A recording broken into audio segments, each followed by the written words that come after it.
SIR ಎಂದರೇನೋ ಸಂಪೂರ್ಣ ಮಾಹಿತಿ. Guarantee ಯೋಜನೆಗಳು ಬಂದಾಗುತ್ತಾ? ಗೃಹಲಕ್ಷ್ಮಿ, ಗೃಹಜ್ಯೋತಿ, ಶಕ್ತಿ ಸ್ಕೀಮ್, ಯುವ ನಿಧಿ ಅದರ ಕುರಿತು ಒಂದು ಲೇಟೆಸ್ಟ್ ಕ್ಯಾ ಗ್ಯಾರಂಟಿ ಯೋಜನೆ ಬಂದ್ ಹೋಗಿ. So in this video we are going to discuss very important information. Guarantee ಯೋಜನೆಗಳ ಕುರಿತು ಒಂದು ಲೇಟೆಸ್ಟ್ ಅಪ್ಡೇಟ್. ಬನ್ನಿ ಆಗಿದ್ದಲ್ಲಿ ಮಾಹಿತಿ ಏನಿದೆ ಅಂತ ಡೀಟೇಲ್ ಆಗಿ ನೋಡ್ತಾ ಬರೋಣ. ಗೃಹಲಕ್ಷ್ಮಿ, गृहज्योति, युवा निधि, अन्नभाग्य और भी सभी योजनाएं के बारे में आज के इस वीडियो में हम जानकारी लेंगे. SIR स्पेशल इंटेंसिव रिवीजन और कर्नाटक ग्यारंटी योजनाएं.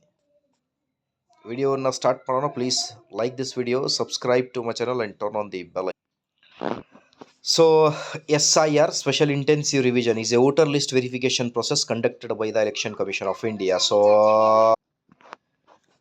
SIR ಎಂದರೆ ಚುನಾವಣಾ ಆಯೋಗ ನಡೆಸುವ ಮತದಾರರ ಪಟ್ಟಿಯ ವಿಶೇಷ ಪರಿಶೀಲನೆ ಪ್ರಕ್ರಿಯೆ.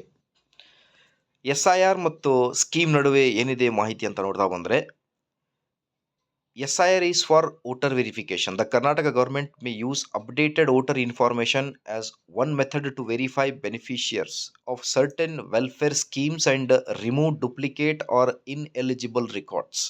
ನೋಡಿ, SIR ಮತದಾರರ ಪರಿಶೀಲನೆಗಾಗಿ ನಡೆಸಲಾಗುತ್ತದೆ. ಸರ್ಕಾರ ಕೆಲವು ಕಲ್ಯಾಣ ಯೋಜನೆಗಳ ಫಲಾನುಭವಿಗಳ ಪರಿಶೀಲನೆಗೆ ನವೀಕರಿಸಿದ ಮತದಾರರ ಮಾಹಿತಿಯನ್ನು ಒಂದು ಆಧಾರವಾಗಿ ಬಳಸಬಹುದು ಅಂತ ಹೇಳ್ತಾ ಇದ್ದಾರೆ. So have Karnataka schemes stopped? So Karnataka government scheme stop ಆಗುತ್ತಾ ಅಂತ ಅನ್ನೋದ್ರ ಬಗ್ಗೆ ಮಾಹಿತಿ ಏನಂತ ನೋಡ್ತಾ ಬಂದರೆ, no official announcement says all schemes have been stopped because of SIR. Some schemes may undergo beneficiary verification but that is different from stopping the scheme. SIR ಕಾರಣದಿಂದ ಎಲ್ಲ ಯೋಜನೆಗಳನ್ನು ಸ್ಥಗಿತಗೊಳಿಸಲಾಗಿದೆ ಎಂಬ ಅಧಿಕೃತ ಘೋಷಣೆ ಇಲ್ಲ. ಕೆಲವು ಯೋಜನೆಗಳಲ್ಲಿ ಫಲಾನುಭವಿಗಳ ಪರಿಶೀಲನೆ ನಡೆಯಬಹುದು, ಆದರೆ ಅದು ಯೋಜನೆ. ಸೊ ವೆರಿಫಿಕೇಶನ್ ಯಾಕೆ ಮಾಡ್ತಾ ಇದ್ದಾರೆ ನೋಡಿ. Why verification? To identify duplicate, incorrect or ineligible beneficiary and ensure benefits reach eligible people. ನೋಡಿ, ನಕಲಿ, ತಪ್ಪಾದ ಅಥವಾ ಅರ್ಹರಿಲ್ಲ ಫಲಾನುಭವಿಗಳನ್ನು ಗುರುತಿಸಿ ಅರ್ಹರಿಗೆ ಮಾತ್ರ ಸೌಲಭ್ಯ ತಲುಪಲು ಈ ಒಂದು ವೆರಿಫಿಕೇಶನ್ ಈಗ ಸಹಾಯವಾಗುತ್ತೆ. ಸೊ ಕನ್ಕ್ಲೂಷನ್ ಆಗಿ ಬಂದರೆ, SIR is A voter list revision.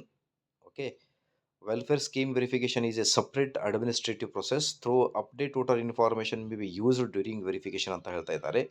ಮತದಾರ ಪಟ್ಟಿಯ ಪರಿಷ್ಕರಣೆ, ಕಲ್ಯಾಣ ಯೋಜನೆಗಳ ಪರಿಶೀಲನೆ ಪ್ರತ್ಯೇಕ ಆಡಳಿತಾತ್ಮಕ ಪ್ರಕ್ರಿಯೆಯಾಗಿದ್ದು, ಅಗತ್ಯವಿದ್ದರೆ ನವೀಕರಿಸಿದ ಮತದಾರರ ಮಾಹಿತಿಯನ್ನು ಬಳಸಬಹುದು ಅಂತ ಹೇಳ್ತಾ ಇದ್ದಾರೆ. ಓಕೆ, ಅಧಿಕೃತವಾಗಿ ಸ್ಟಾಪ್ ಆಗುತ್ತೆ ಆ ಥರ ಇನ್ನೂ ಯಾವುದೇ ಇನ್ಫಾರ್ಮೇಷನ್ ಇಲ್ಲ. ಸೊ ಇದೇ ಇವತ್ತಿನ ಲೇಟೆಸ್ಟ್ ಅಪ್ಡೇಟ್. ದಯವಿಟ್ಟು ಏನಾದರೂ ಇದ್ದರೆ ಕಮೆಂಟ್ ಮಾಡಿ, ಖಂಡಿತವಾಗಿ ಡಿಸ್ಕಸ್ ಮಾಡೋಣ. ಇದೇ ಥರ ಮಾಹಿತಿಗೋಸ್ಕರ ಪ್ಲೀಸ್ ವೀಕ್ಷಕರೇ ದಯವಿಟ್ಟು ವಿಡಿಯೋನ ಲೈಕ್ ಮಾಡಿ, ನಮ್ಮ ಯೂಟ್ಯೂಬ್ ಚಾನಲನ್ನು ಸಬ್ಸ್ಕ್ರೈಬ್ ಮಾಡಿಕೊಳ್ಳಿ. Thank you.